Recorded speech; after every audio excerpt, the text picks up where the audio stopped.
In the game Dominions, we have these things called scales that determine what things are like inside your Dominion. And we hear a lot about these scales, a lot of discussion about them, whether it's, how does the luck scale really work? And, is it better to go order and misfortune, or is it better to go luck and turmoil for your income? And at what point does, this growth exceed the extra income from this order scale over here and that sort of thing? But that's not really helpful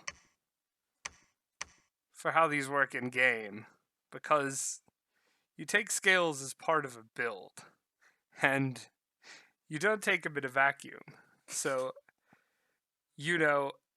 really, if this or that makes more money, it shouldn't really matter to you, because your build is going to determine what you are going to do with those. So what do we really have with these things? How can we classify our scales and talk about how to use them and how they fit in and become part of our build? Well, how I contextualize them is these two are your troop scales, because rec points, resources, and immediate income are how you build lots of men to take your opponent's land. Then these are the greed scales, because it takes them a while to pay off, but they do give you more money eventually. This one is a bit of a funny one, because you can only ever dump it. It'll never give you a positive. So it's the designated dump scale, and it's kind of funny. And lastly, but most importantly, we have magic, which is the tempo scale. The difference between your troop scales, your tempo scale, and your greed scales, setting aside the, funny one over there, is that with your troop scales and your tempo scale, to a lesser extent, you're really asking, how much of this do I need? And can I afford to dump it? Whereas with your greed scales, you are asking, do I need to dump it? And can I afford to take it? With a few exceptions that we'll get to. For your tempo scale, you're going to ask if it's required for your build or not. And then you're going to ask, well, even if it's not, can I afford it? You wanted before these two things in almost every instance, except for the, few corner cases we'll get to. And then for this, you're going to dump it one way or another. Unless you start at a perfect 3 and your nation wants a perfect 3, all you could do is go away from what you want. You can't use it to gain anything. So you're going to tap into that for points. Your troop scales, what you need, and what you can cut, determined by your national lineup over here. Because the order scale is for things that need rec points, even though it gives income and resources, of course. Your production scale, obviously things that need resources. So when we have our boys middle-aged Riley over here, we have the Meteorite Guard, an excellent troop. Slave, but nevertheless with high morale, a high damage magic weapon, crazy, and 19 base prot, amphib. Excellent, tremendous unit. So we probably want resources. You know, you could make a janky build where you start spamming out these crab hybrids underwater and then move into slaves, but the conventional build on Rylai is going to revolve around Meteorite Guard. So we're going to need some of this. But does that mean we can dump order? Not really on these guys. Their troops don't cost a whole lot of recruitment points, but there's some amount of value in getting them so we can just spam out 1,000,000 guys out of a single fort if we want to. And this does gain even more resources. So really we want full production scales, if at all possible, with them. For as many of these Meteorite Guard as we can grab. It's not the case with every nation. If we say go with Zabalba, yo loot loot mooch mooch, well, we want plenty of these mooch to go loot loot all our neighbors' provinces in big stacks of 70. Our name might even be Sauron at that point. So we need that order scale for all of those recruitment point to get just a tremendous amount of them. It's tempting to say, well, they're cheap, so we don't need either, but really they're cheap, so you want it. Then production. We can afford to cut, because our guys, they don't cost many resources. But we don't want to cut it so far that we can't get anything, though our little bit of order mitigates our cuts. So you'll have to test, in these cases, how far you can afford to go down before you start really losing production. But we probably can afford 2 or 3 sloth with this kind of a nation here. These scales even apply when you're running something like a Hellbless. You'll be tempted to do some goofy thing where you just dump all these and then you take 1 point of 1 point of growth, just a little fig leaf so you have something. But you still have to pay attention to what your lineup really looks like. When we have Anakites that cost 96 fucking resources, or 53 if you're one of these Sheshai boys over here, you will, even with a pretty advanced Hellbless, you're going to want some of this production to get get more of your guys into the fight faster. And of course, this is subject to testing. I haven't tested how much you need, but you'll want to go in and balance out between, how many guys you can afford with your resources versus your candles versus, realistically how much gold you're going to have in a given turn. Because 130 gold, you may not be able to buy so many of these, even if your scales are quite good. And they generally won't be. Lastly, there are some nations that kind of force you to dump your troop scales, though generally productivity never has to be dumped. You dump it because you can, if you don't need the resources. But for something like Yomi, where their national mechanics depend on chaos, you of course dump it. Or for your free spawn nations with 0 recruits that kill all your population, so you couldn't buy anything even if you wanted to, these become dumpable. However, for some free spawn nations, like, say, Therados, over here, wherever it is, you might even still want to get some. Not really, because you have the these ladies that are going to be thugging and doing all your fighting. But if you for some reason wanted these guys, you might even take some troop scales, even with your pop kill mechanics in there.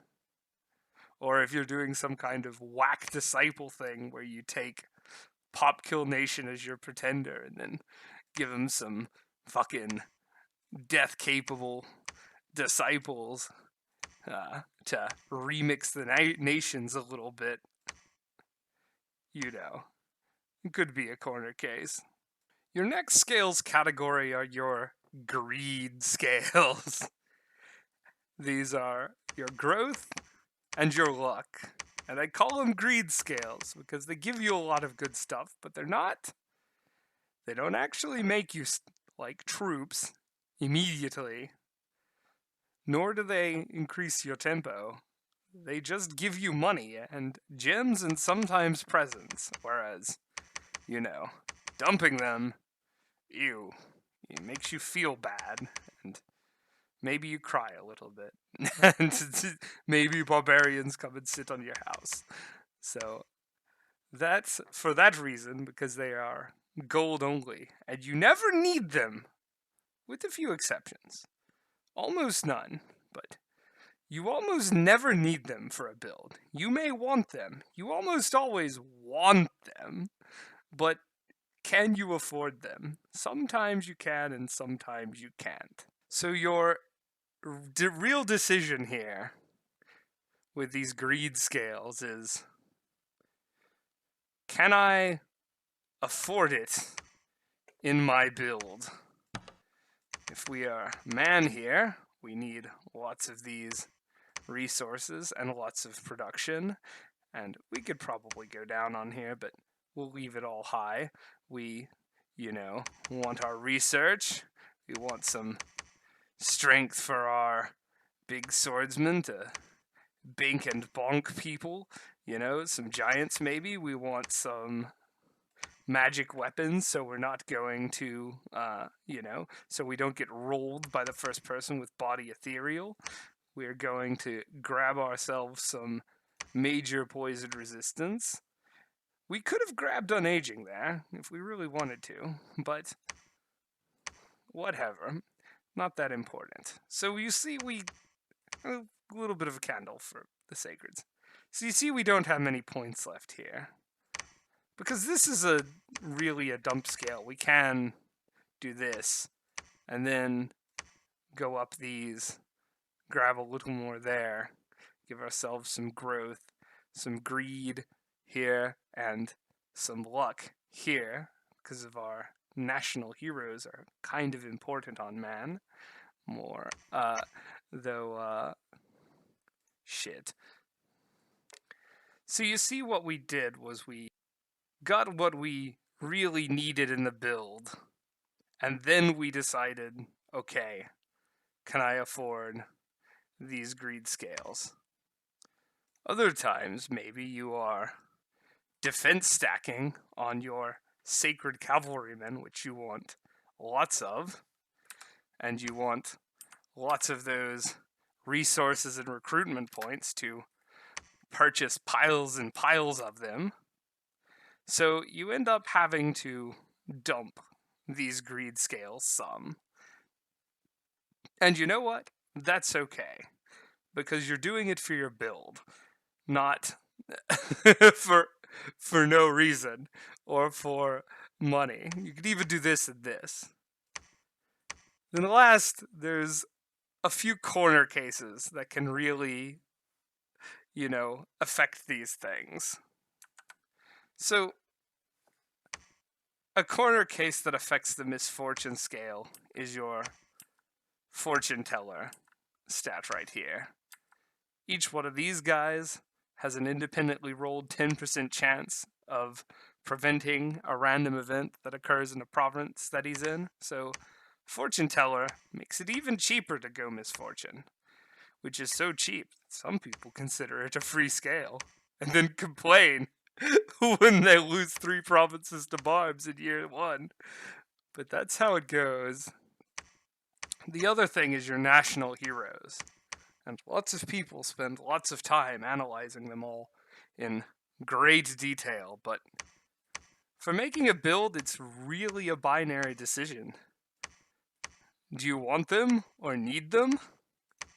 That can, make it so that you would want to go luck, or want to, or don't care about it and go down.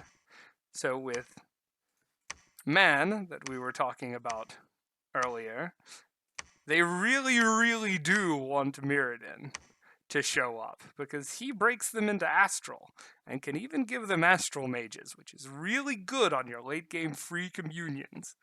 So you really do want a few pips of luck on man, because it makes your nation far stronger than it would be otherwise.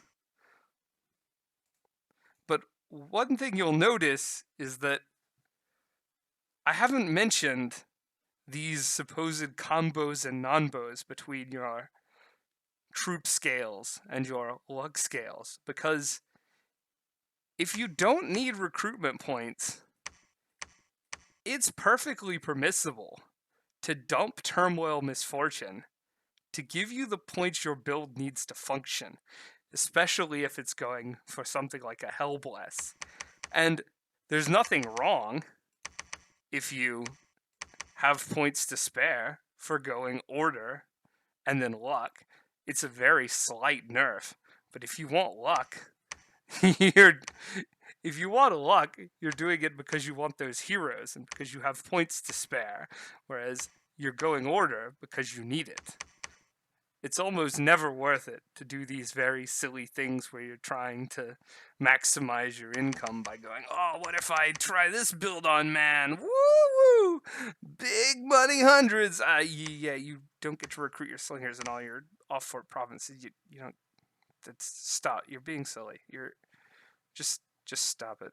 One bit of player paranoia and mythology that I've noticed with these greed scales is people really fear the death scale. They'll dump anything before the death scale. Troop scales and magic scales, they really don't want to go death. But, really, when dumping into death, there's only actually one thing you need to ask yourself, and that's, will my cap running out of population and cutting me off of my cap-only recruits screw me over in some way? Do I need my cap-onlys to stay up? People will say you need growth for blood hunting, but you don't. You can ruin the provinces. And that, oh no, it's so bad if your core dies, but if you're advancing well enough, it doesn't really matter so much if your core dies. But, of course, if you do that, you have to buy, make sure you advance. So it's even permissible to run up the death scale and get more of these production scales if you're going to be absolutely cranking out the troops and smashing into other people's territory. Also, if you have a lot of heretics, you can just dump the death scale and then get rid of your own dominion. But that's more of a corner case. Point is, this thing is not so horrible as it's made out to be. And people saying, oh, it eventually your kingdom will be destroyed. Well, yes, your kingdom will be destroyed. But that's only really relevant if you don't become the Pantocrator first. So, are you really trying for a long game where you don't really get into that many wars? I wouldn't. It sounds boring. It's a valid playstyle sometimes, the sit on your growth and greed and use your diplomacy to keep yourself safe, but for most people who are not literal career diplomats with the Australian government, you will need forces to keep yourself safe instead. And so these production scales matter a lot more if they matter at all to you. At last we come to the funny one, and it is funny because, unlike these, it does not follow these very linear progressions that they do. Instead, it starts, whatever your nation's default is, their preferred temperature is your best income you can get, and then you can dump it one way or another. So, this is complicated by a fact that it can't go higher than 3 in game, but it will try to get colder in the winter and hotter in the summer, of course. So, you're least punished by this scale when you have it at the 3s. So even though you prefer 2, it's pretty cheap to go up to 3 because you don't face any additional income penalty in the winter, which you would on 2, and you actually gain a little bit of bonus income in the summer, whereas with your preferred scale, you would actually lose out a little bit. But it's further complicated by things like ice protection and other mechanics that you or your opponents might have that interact with it, so that a nation like Late Age Atlantis always wants cold, and if you're in the game with Late Age Atlantis, you might just want to go heat to fuck them over when they try to invade your lands. Even more, you have mountain passes and rivers, which you may or may not give a shit about freezing or opening, reverse respectively. So what is our final upshot on the temperature scale? Well, you dump it for points, go to the 3s if you can, your nearest 3 generally, but need the points, you can go the other direction, though it is very painful when you're in the other direction in off-season. And you need to pay attention to the map, your opponents, and all sorts of fiddly little national mechanics, even more than all the others for this one. And that's temperature. So finally, the last and most important, so it gets the most important position, is magic, the tempo scale. And magic is a little deceptive. Very, seems extremely simple and easy to gloss over. And if you dig into it, it has a little bit of second order effects like magic resistance and the effectiveness of spells in your land. But really what this is the tempo scale.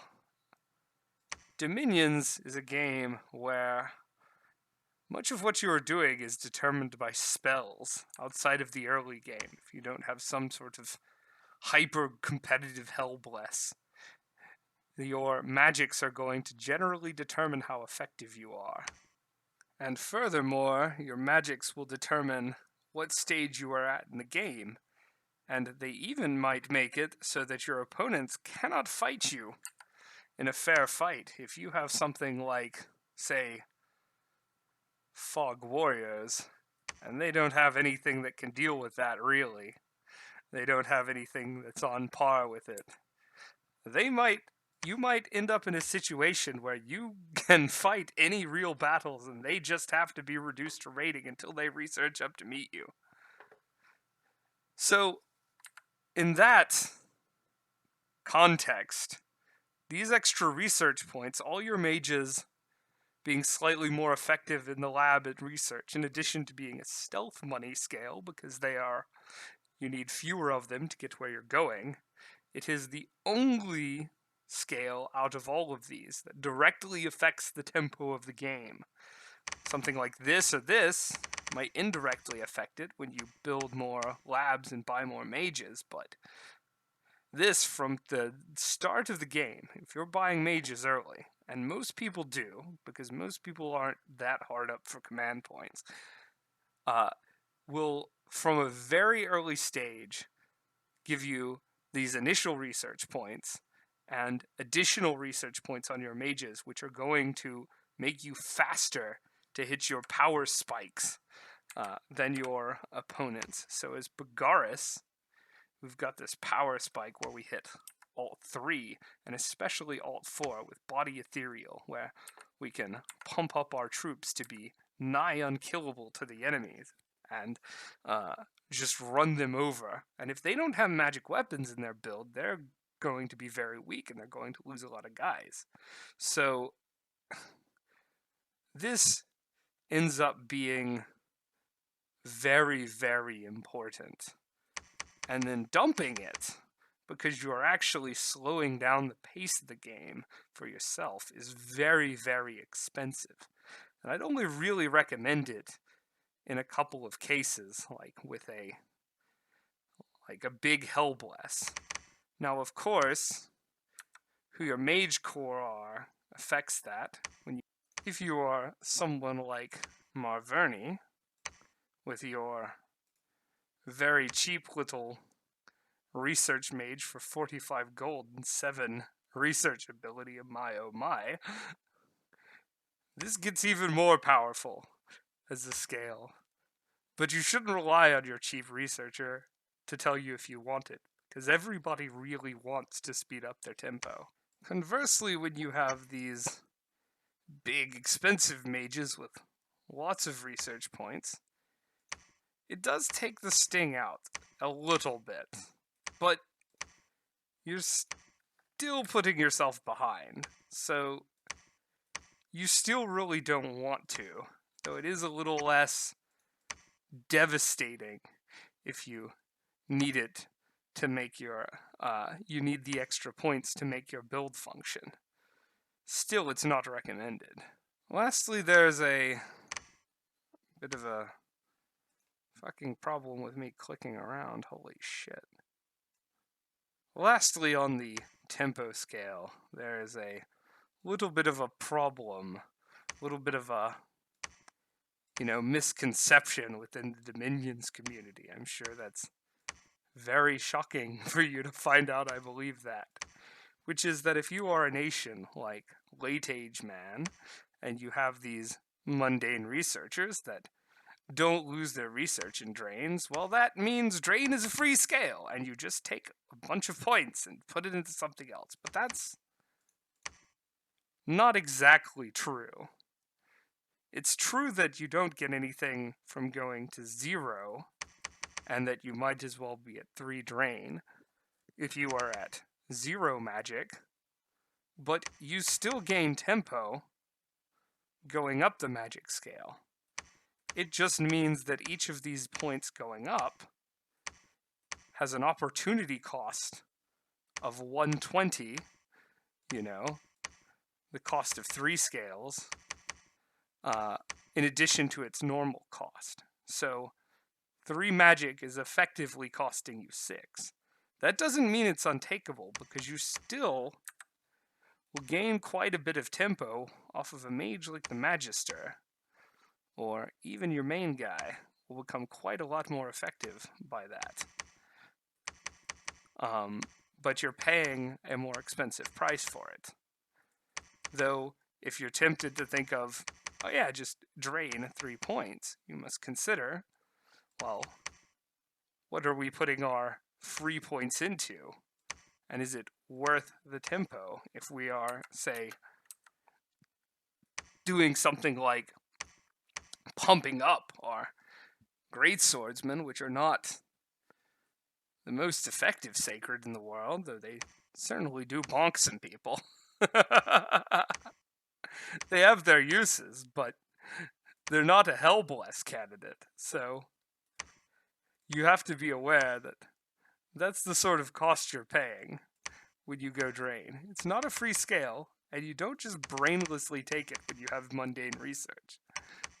You fit it into your build, and you see if you can give up all these wonderful, lovely extra points for some tempo. That could be worth it. So now that I've blithered on enough that anyone listening has probably gone cross-eyed and can't keep the one scale straight from the other, we're going to have to pull all this theory together into a coherent whole, much like you have to do in the game, and see if we can apply some lessons to this new hypothesis, this theory about how scales work versus, you know, uh, how people may have thought they worked in the past. What we're going to do is we're going to compare some things you may have heard in the Dominions community about how scales work with something that we build along these sort of new lines. So when we look at our old idea, we might say, well, Bogaris. And ignore Blog's build. I know about Blog's build. We're talking about just this. They might say Bogaris. This poopy expansion. And it's an easy target early. You know? And so they might say, so you need to take an awakening. Yeah. A super woke expander. And you will expand with him instead of your troops. And we are going to, when we take this guy, well, he's going to get us lots of land, defend us early, and that's a decent interpretation. But then they might say, well, we do need production. We've got these guys, but we're going to dump order because, well, we need this guy to expand, and, well, I guess we can use it, but we really just need a little bit of production. It's fine. We're going to use this guy to expand, get us a bunch of provinces. Then we're going to make sure that all our provinces are super lucrative. We're going to give ourselves lots of money here. And we're going to go up a little bit in candles so that we don't die, and apply maybe a little fig leaf to our pretender so he can maybe cast a spell or two. He could gem up to Soul Vortex or something. And I doubt anyone took this exact build, but you might hear that. We're going to use this guy, make up for a bad expansion. We're going to then have more land. It's going to be more lucrative. We're going to nap all our neighbors, and we're going to get really rich, using this guy as a cudgel to beat the bounds of our borders and, induce people to sign non-aggression pacts with us. And then we're going to get lots of random events that'll give us lots of stuff combined with our national conjuration, the Fireburn, Bringer of Fortune. That's going to get us even more stuff. We're going to make tons of money and we're going to win the game. But I don't think that actually really works out so well. I think this might be just a big fucking pile of incoherent nonsense. It could also just be a straw man and no one would really do something like this. But let us, sure you've heard things similar, and let us compare to what we're going to do with this new theory. So when we have our new theory, we're going to say we're going to go up to cold 3 because we want to be at R3. We're going to pump up some production, and we're actually going to pump up some order too to get even more of our troops out. Because when we have an awake expander to mitigate our kind of crappy expansion patterns, well, we don't want to just rely on it. We actually want to be expanding with troops alongside of it. As well, to get even more provinces, put up our forts early, and then turn that early game power spike into an invasion of somebody when we have more forts and more troops, and can just crank them out more than our neighbors. So instead of relying on this guy to beat the bounds to get peace so we can sit in our own dominion and make lots of money, we're going to use this guy to beat the bounds of our nation and deter vultures while we take all the shit we've gotten with this and our extra expansion provinces, and we're going to go and kill somebody and take their land. So we're going to also want our full complement of tempo scales, because this is a high tempo build and we really want to advance the game quickly. We can do this as Bogaris even under adverse situations with the Master of Names, but we want it to be even further. We really want to be expanding with this guy and expanding with some troops, and then midway through be able to afford, say, some Calendologists to go out with some cavalry and add that to the tail end of our expansion and maybe take a few provinces off an enemy as well. But this, it means we're kind of sucking for points. So we're going to dump down our misfortune scale because we have these fortune tellers here, different little fives that we can do to, we can reduce those bad events some. And because, we really don't need our national hero. Like, the Baba Yaga is nice, but we don't actually need the Baba Yaga to function. This nation functions fine without it.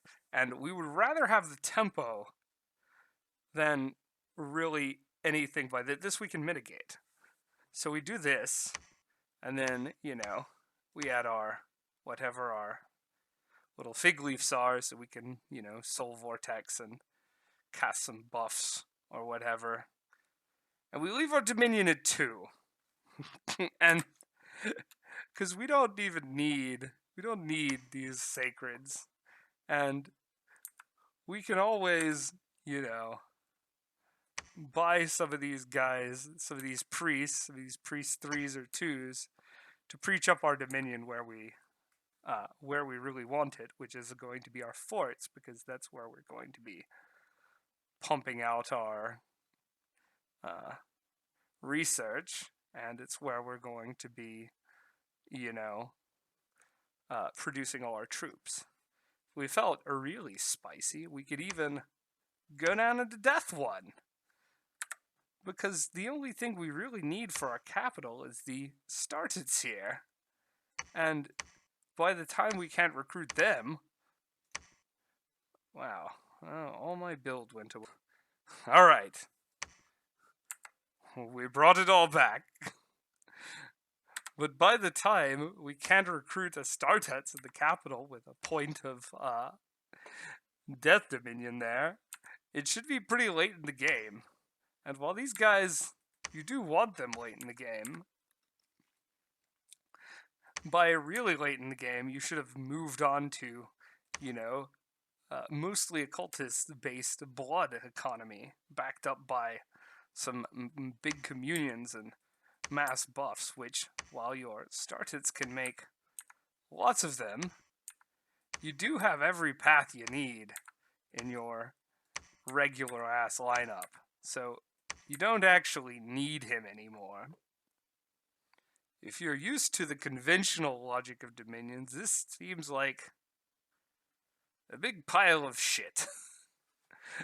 And you would wonder what the fuck someone is doing if you saw this kind of crap on your border. But I think I've laid out that when you have a little bit more of a comprehensive